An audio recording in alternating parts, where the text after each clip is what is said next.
Hi, ఎలా ఉన్నారు? Welcome back to Miyoshi Shetty vlogs. ఏంటి ఇందాక లాస్ట్లో అంత హాట్గా మాట్లాడింది కదా అనుకున్నారా? లాంగ్ వీడియో చేద్దామని అనుకున్నాను. బట్ లాంగ్ వీడియో చేస్తే 40 మినిట్స్ 1 అవర్ అలా చేసామనుకోండి, మనకి టైం వేస్ట్. ఒక వీడియో ఇంతసేపు ఉంది అంటే ఎవరు కూడా ఆల్మోస్ట్ చూడరు. 99% చాలా వరకు. కొంతమంది నాకు తెలిసిన వాళ్ళే, నా ఫ్రెండ్స్లోనే చాలా వరకు అడిగారు, నువ్వు ఎప్పుడు ఒకటే డ్రెస్సులు వేస్తావెందుకు, మీది బట్టల షాపే కదా, నువ్వెందుకు మోడల్స్ వేసుకోవు అని చెప్పేసి అడిగారు. ఇప్పుడు నాకు ఇలాంటి ఫ్యాబ్రికే కావాలి, మెత్తగా ఉన్నాయే కావాలి. మా షాప్లో లేకేం కాదు, ఉన్నాయి. ఇప్పుడు షాప్లో ఉన్నాయి కదా అని అన్నీ నేనే తెచ్చేసుకున్నాను అనుకో, అక్కడ ఎవరు కడతారు? మా తాత కట్టాలి, లేదా మా నాన్న కట్టాలి. మా నాన్న కట్టడానిక మా నాన్న దగ్గర అంత స్థాయి లేదు. ఒకవేళ ఉన్నా ఎంతవరకు లిమిటో అంతవరకే చూస్తారు ఆడపిల్లని ఎవరైనా సరే. ఇప్పుడు నీ దగ్గర ఉందండి, మీ దగ్గర ఉంది కాబట్టి మీరు 10 చీరలు కొనండి, 10 డ్రెస్సులు కొనండి, ఎన్నైనా కొనుక్కోండి. అది ఎవరెవరి వ్యక్తిగత విషయం. అలానే నాకు లేవు డ్రెస్సెస్ అని నేను కావాలంటే ఒకరోజు డ్రెస్సెస్ వీడియో నేను చేసి చూపిస్తాను మీకు, నా దగ్గర ఎంత డ్రెస్ కలెక్షన్ ఉంది అనేది. నేను ఎందుకంటే ఎక్కువ శాతం ఏదైనా 2-3 డ్రెస్సెస్ మాత్రమే యూజ్ చేస్తాను. నైటీలైనా డ్రెస్సెస్ అయినా ఇప్పుడు మనకి ఉన్నాయి కదా అని చెప్పేసి ఇప్పుడు 10 డ్రెస్సులు తీసామనుకోండి, ఆ 10 డ్రెస్సులు పాడైపోతాయి కదా అని నా ఉద్దేశం. అందులో ఆల్మోస్ట్ నేను ఎక్కువ యూజ్ చేసేది డ్రెస్సెసే. సో శారీస్ తక్కువ. అలానే శారీస్ లేవా అంటే శారీస్ కూడా నా దగ్గర ఉంటాయి, శారీస్ లేకుండా ఏముండవు. ఇందాక చెప్పాను కదా ఒక విషయం గురించి అయితే చెప్తానని చెప్పేసి లాస్ట్లో. ఆ విషయం ఏంటి అంటే చెప్తాను. ఇప్పుడు ఇది జరిగి కూడా ఆల్మోస్ట్ 4 ఇయర్స్, 4 సంవత్సరాల నిండు 5th ఇయర్ జరుగుతుందండి యాక్చువల్గా ఇది. ఇప్పటికి కూడా నేను మర్చిపోలేని పరిస్థితికి నన్ను ఒక పర్సన్ తీసుకొచ్చారు కూడా. ఆ పర్సన్స్ పేర్లు మనం మెన్షన్ చేయకూడదు కాబట్టి నేను మెన్షన్ చేయట్లేదు. ఆ సిచ్యువేషన్ ఏంటి అంటే కరోనా అండి. కోవిడ్ టైంలో ఆల్మోస్ట్ బిజినెస్లు చాలా వరకు చాలా రన్ అయినాయి. ఎందుకంటే మనకి ఇచ్చేది 1.5 అవర్ 2 అవర్సే. ఆ 2 అవర్స్ కూడా ఎలా ఇచ్చారు? తెల్లవారుజామున ఇచ్చారు. సో ఆ తెల్లవారుజామునే మనం 3ంటికి ఇవ్వని వాళ్ళు టైం, పోలీసులు 2ంటికి ఇవ్వని మనం వెళ్ళి బిజినెస్ అయితే చేసుకోవాలి. చేసుకొని ఇంటికి వచ్చి మళ్ళీ ఇంట్లో అన్నీ వండుకోవటం, గిన్నెలు కడుక్కోవడం అన్నీ అది యథావిధిగా జరుగుతూనే ఉంది. మాకు ఆశ్చర్యకరమైన విషయం ఏంటి అంటే, నాకు ఫస్ట్ కోవిడ్ టైంలో ఎలాంటి ఇబ్బంది లేదు ఎవరికి కూడా యాక్చువల్గా. సెకండ్ కోవిడ్ టైంలో నేను మామూలుగా హాలిడేస్ కదా అని చెప్పేసి నేను మా అమ్మ వాళ్ళ ఇంటికి వెళ్ళాను. వెళ్ళి ఒక 15 డేస్, 15 రోజులు 20 రోజులు ఉన్నాను. నేను ఏ వారం వచ్చాను? బుధవారం ఇంటికి వచ్చా పిల్లల్ని తీసుకొని. అప్పటికి మా మామయ్య కొంచెం జలుబు చేసింది, హెల్త్ కొంచెం బాగాలేదు, అంటే షుగర్ పేషెంట్ కదా. సో అందులో 2 సార్లు పక్షవాతం వచ్చింది మా మామయ్యకి. అందులో కూడా బాగా హెవీ స్ట్రోకే వచ్చింది. దానికి తోడు బ్రెయిన్కి వచ్చింది ఆయన స్ట్రోక్ కూడా. అయితే ఆయన ఏం చేసేవాడు, మేము ఇంట్లో అన్నీ ఫుడ్ ప్రిపేర్ చేస్తాము, టీ పెడతాము, అన్నీ చేస్తాము. సెకండ్ కోవిడ్ టైంలో ఏం చేశారు జనాలు, కొంచెం భయం లేదులే ఇంకా తగ్గిపోయింది, మనుషులకి రాదులే అన్నట్టుగా వెళ్ళిపోయారు. యాక్చువల్గా జరిగిన సిచ్యువేషన్ అయితే అదే కదా. సో మా మామయ్య కూడా పాపం టీ షాపుల దగ్గరికి వెళ్ళి టీ అయితే తాగేవాడు అనమాట. యాక్చువల్గా టీ తాగేవాడు. ఓకే, ఇప్పుడు ఆయన టీ తాగడం అనేది, ఇప్పుడు ఆడవాళ్ళం అంటే ఇంట్లో కూర్చుంటామండి, ఎందుకంటే తప్పదు మనకి. మనం ఎక్కడికి వెళ్తాం, ఎక్కడికి వెళ్ళలేం కదా. మగవాళ్ళంటే బయట తిరగటం అలవాటు, దానికి తోడు షాపుల్లో కూర్చునే వాళ్ళు ఇంట్లో కూర్చోవాలంటే కూర్చోలేరు. సో సెకండ్ టైము నేను ఊరి నుంచి వచ్చేటప్పటికి మా మామయ్య కొంచెం దగ్గు జలుబుగా ఉంది యాక్చువల్గా ఉంటే, ఆ తర్వాత షుగర్ పెరగడం వల్ల కొంచెం లైట్గా ఫీవర్ అయితే వచ్చింది. సో ఫీవర్ వచ్చేటప్పటికి మేమేం చేసాము, కోవిడ్ టెస్ట్ అయితే చేయించేసాము. మేము యాక్చువల్గా చేయించి ఇమీడియట్లీ లైట్గా అయితే అటాక్ అయిందమ్మా అని చెప్పేసి అన్నాడు. నాకు అప్పటిదాకా ఉన్న ప్రపంచం మొత్తం ఒక్కసారిగా అదేదో అంటారు చూడు, బ్లాక్ హోల్ లేదా శూన్యం అయిపోయింది అంటారు కదా, అలా అయిపోయింది యాక్చువల్గా. నాకు ఎలా ఉందంటే నాకు అసలు ఏం అర్థం కావట్లా. మా వారు షాప్ దగ్గర ఉన్నారు, పాపం మా అత్తయ్యకి ఏం అర్థం కావట్లా. నాకు అవి చూడగానే అసలు మైండ్ ఫ్రీజ్ అయిపోయింది. 2 చిన్నపిల్లలే ఇంట్లో. మా ఆయన వాళ్ళ అత్తుంది, ఆవిడ కొంచెం తిక్కల్ది, తనకి ఏం తెలియదు వాస్తవంగా, తన్ని మా దగ్గరే ఉంటుంది. సో అత్తయ్యకి ఏం తెలియట్లా. నేనేమో ఏడుస్తున్నాను. మా అత్తయ్యకి అర్థం కాక మా మామయ్యకి అర్థం కాక ఎందుకు నువ్వు ఏడుస్తున్నావు అంటున్నారు. ఇంకా తర్వాత నన్ను నేను సముదాయించుకొని తర్వాత ఒక 5 నిమిషాలు 10 నిమిషాలు ఆగిన తర్వాత కోవిడ్ టెస్ట్ చేసిన అన్న నేను ఇద్దరం కలిసి చెప్పాము, ఇట్లా మామయ్యకి పాజిటివ్ వచ్చింది అత్తయ్య అని చెప్పాము. మేము అప్పటికి ఎన్నో హాస్పిటల్స్ కనుక్కొని తీసుకెళ్ళామండి. తీసుకెళ్ళి జాయిన్ చేసాము హాస్పిటల్ మా మామయ్యని. యాక్చువల్గా జాయిన్ చేసేసి ఎవరైనా ఒక పర్సను మేము ఈలోపు హాస్పిటల్స్ కనుక్కుంటున్నాము. ఈలోపు మా మామయ్య పాపం సూసైడ్ చేసుకోబోయాడు. ఆయన ఏమన్నాడంటే, నాకు ఇలా వచ్చింది కదా, నా నుంచి ఎవరు బాధపడకూడదమ్మా అని చెప్పేసి ఆయన సూసైడ్ చేసుకోబడి మేము తలుపులు తీసేటప్పటికి యాక్చువల్గా. సో ఇంకా మేము తలుపులు ఓపెన్ చేసేసి అందరినీ దొడ్లో కూర్చోబెట్టానండి. ఎవరి వాళ్ళకే ఫ్రీజ్ అయిపోయింది. అలానే అందరం కూర్చొని ఏడుస్తున్నాం అనుకో, జరగాలి కదా మనకి ముందు సిచ్యువేషన్ జరగాలి కదా. సో మా మామయ్యకి వెహికల్ మాట్లాడి మేమైతే హాస్పిటల్లో జాయిన్ చేసాము. హాస్పిటల్ పేరు మనం మెన్షన్ చేయాల్సిన అవసరం లేదు, ఎందుకంటే మన టైం బాగాలేకపోతే లక్ష్మీదేవి ఎదురొచ్చినా కూడా మనమంట ఆ డబ్బులు ఉంటే పట్టుకోలేమంట. అలాగే మేమైతే హాస్పిటల్లో జాయిన్ చేసాము.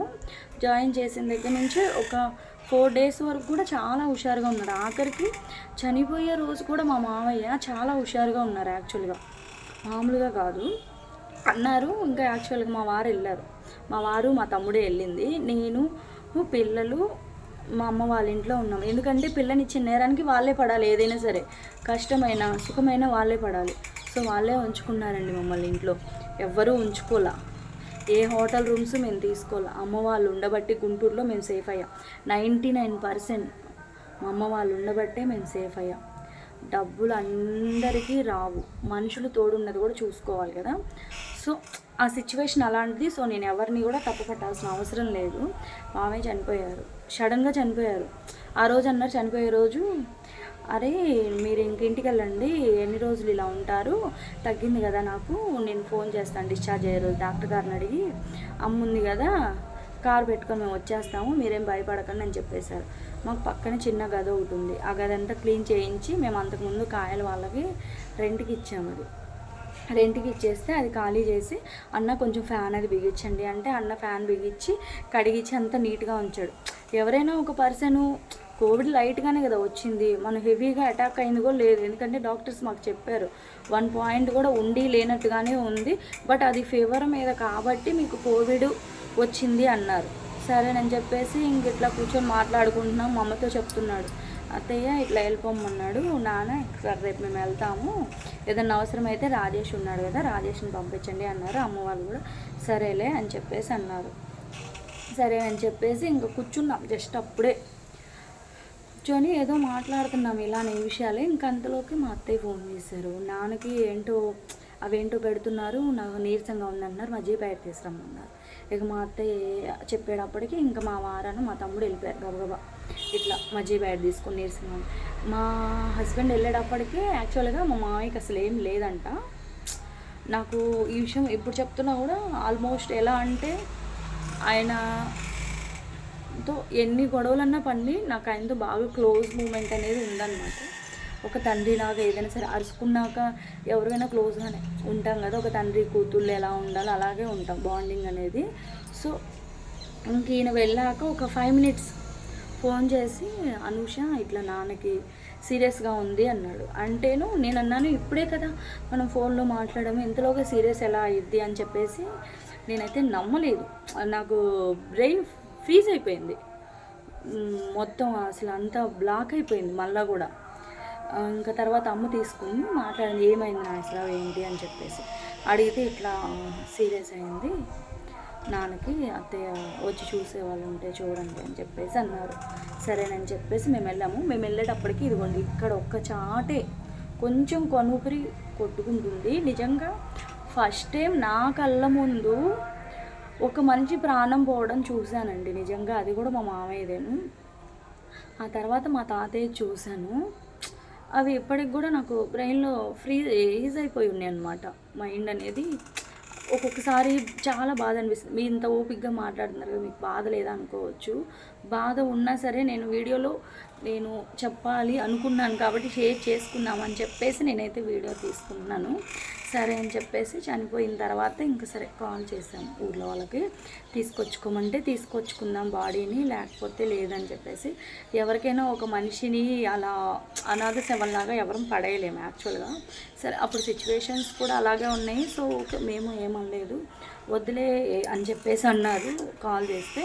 సరేనని చెప్పేసి మేము అక్కడ వేరే వాళ్ళకైతే బాడీ అప్పచెప్పాము. ఆ నెక్స్ట్ డే వెళ్ళి మా హస్బెండ్ మా బావగారు వెళ్ళి దహన సంస్కారాలన్నీ చేసేసి వచ్చేసారు. ఇంటికి వచ్చాక మా తోడుకోవాలి వాళ్ళ ఇంట్లో ఉన్నాం మేము. ఇంకా మా మామయ్య చనిపోయిన తర్వాత మా తోడుకోవాలి మా బావగారు అన్నారు, ఎక్కడో హోటల్లో ఉండడం ఎందుకు, ఇక్కడ ఉందాంలే అని చెప్పేసి అన్నారు. యాక్చువల్గా మా మామయ్యని తగలబెట్టేసి వచ్చిన తర్వాత ఇంటికి ఇల్లంతా ఎలా ఉందంటే ఒక నిజంగా ఒక శ్మశానలాగే అనిపించింది. ఎందుకంటే ఆయన నాన్ స్టాప్గా ఏదో ఒకటి అరుస్తూను, గొడవ చేస్తూను, టీవీ ఫోను ఏదో ఒకటి రన్నింగ్ అవుతూనే ఉంటుంది అనమాట. అయితే మేము వచ్చిన తర్వాత ఇంకా అన్నీ క్లీన్ చేసుకొని, అప్పటికే 1 వీక్ అయింది కదా ఇంట్లో లేక. ఇంట్లో ఎవరైనా లేకపోతే ఇల్లు ఎలా ఉంటుంది, బాగోదు కదా. సో మా మురళి అమ్మకి కొంచెం లైట్గా వచ్చింది, ఆమె నా గదిలో ఉంచేసి ఇంకా మేము ఇంట్లోకి వచ్చేసి అన్నీ క్లీన్ చేసుకున్నాము. వచ్చిన తర్వాత క్లీన్ చేసుకొని ఇంకా స్నానం చేసేసి ఫ్రెష్ అయిపోయి ఇంకా బయట అట్లా కూర్చున్నాము. ఆ రూమ్ మీద కూర్చుంటే ఇంటి దగ్గర వాళ్ళందరూ వచ్చారండి అడగడానికి. ఎవరైనా అడుగుతారు ఏం జరిగిందమ్మా ఏంటి అని చెప్పేసి. ఇట్లా జరిగింది అని చెప్పేసి నేను అన్నాను. అందరూ బాగానే మాట్లాడారు. కానీ ఒక పర్సన్ మాత్రం నెక్స్ట్ డే మార్నింగు మా మామయ్య హస్తులు కలపడానికి కృష్ణానదికి వెళ్ళారు. మా వారను మా బావగారు వెళ్ళారు. వాటర్ బండి అబ్బాయి వచ్చాడు. వాటర్ బండి అబ్బాయిని ఆమె అడిగింది, వాళ్ళ ఇంట్లో కరోనా ఉంది, నువ్వు వాళ్ళకి పోసేటట్టయితే మా అందరికి పోయొద్దు అని చెప్పేసి నిలదీసి అడిగింది. కరోనా ఉందండి, కాదని మేము అనట్లేదు.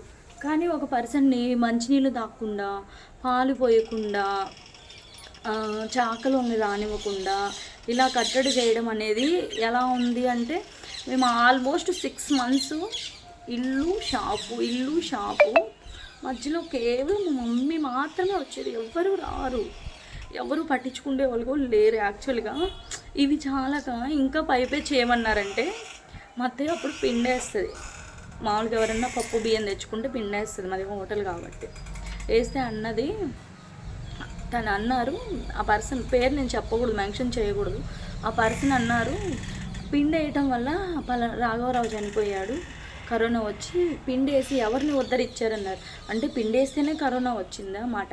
ఏం బాగాలేదు, మా మావయ్య గారు ఎక్స్పైర్ అయిపోయారు. సరే నీకు ఇష్టం ఉంటే వచ్చి పలకరించాలి, లేకపోతే లేదు. నువ్వు నీళ్ళని పాలోళ్ళని ఇప్పుడు వాళ్ళకి నేను చెప్తున్నాను, అయ్యా ఇట్లా వచ్చింది, నేను బయట పెట్టుకుంటాను, మంచినీళ్ళు పోయి అని చెప్పాను. అయితే ఆ పర్సన్ అన్నా కూడా ఆ మంచినీళ్ళు అబ్బాయి కావాలంటే మీకే మానేస్తా, నేను అక్కకైతే పోస్తానని చెప్పేసి అన్నాడు. అలాగే పాలాయన కూడా అంతే అండి, మా నుంచి 2-3 ఖాతాలు కూడా పోయినాయి ఆ అన్నకి, పాలాయనకి. సో అయినా సరే మాకైతే కంటిన్యూ చేశాడనమాట. పాలు మాత్రం ఆగలేదు. నిజంగా వాళ్ళకి మాత్రం ఎప్పటికైనా సరే రుణపడి ఉండొచ్చు. ఈ 6 months కూడా మేము బ్రష్ చేసుకోవాలంటే మేము బయటికి వెళ్ళాలి, ఇంటి బయటికి వెళ్తే ఒక పర్సన్ అన్నారు మా అత్తయ్యని, పొద్దున్నే లేవగానే ఏంటి వీళ్ళ ముఖం చూడాలా, ఏమో ముఖం మేము అంటే నిన్ను చూడమని మా అత్తయ్య ఏం చెప్పలేదు కదా, అసలే వాళ్ళ ఆయన పోయి ఆమె దిగుల్లో ఉంది. అలాంటప్పుడు నువ్వు ఇలా పుండు మీద కారం చల్లితే చాలా బాధ అనిపించిద్దండి. ఎంత బాధ అనిపించిద్దంటే ఆల్మోస్ట్ 99% అందరూ మర్చిపోయారు ఆ విషయం. వచ్చే వాళ్ళని కూడా ఆ పర్సను కట్టడి చేసేసి మీరు వాళ్ళ ఇంటికి వెళ్ళొద్దు, వాళ్ళ ఇంట్లో కరోనా ఉంది అంటే, ఇంకా ఇప్పటికి కూడా కరోనా ఉంటుందా మా ఇంట్లో? మా మామయ్య చనిపోయి 5 ఏళ్ళు అయింది, ఇప్పటికి 5 ఏళ్ళు అయితే 5 సంవత్సరాల నుంచి మా ఇంట్లో కరోనా ఉంటూనే ఉందా? ఇప్పుడు వచ్చే వాళ్ళందరూ, ఇప్పుడు ఈ అమ్మాయి వస్తుంది మరి ఈ అమ్మాయి మాట్లాడుతుంది కదా నాతోటి, నేను పట్టుకున్నాను అన్నీ చేస్తున్నాను, చాలా వీడియోస్లో చూసుంటారు. ఆల్మోస్ట్ చూడకుండా ఏమి ఉండరు కదా.